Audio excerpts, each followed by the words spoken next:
500 million to address that issue.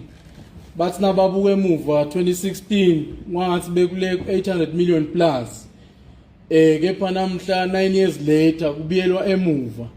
Kanti phela lapha sigasile kunema appeals a 2016 agatsayeke lo 500 million.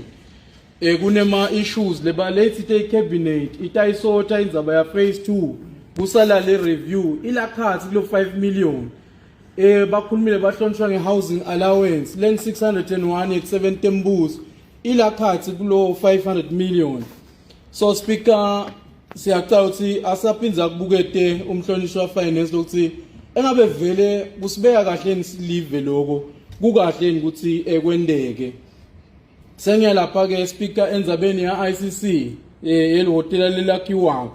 Speaker Minister last year wathi manje kwegcina ngqi bahlonishwa, but now this time uyabuya ucela 630 million for the same project that is going on and on and on.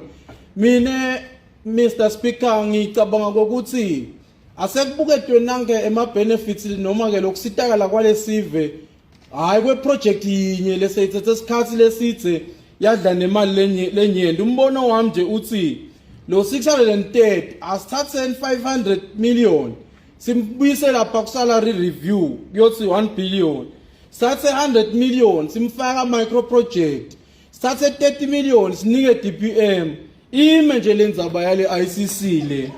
Sizathu yini angeke sikhona uinvesta ku infrastructure singa invest kuma civil service.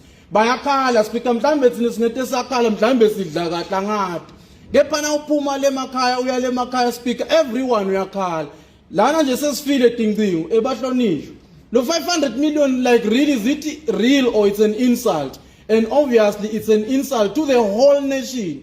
Kuthi kungathiwa I salary review ilong overdue bese we allocate such amount.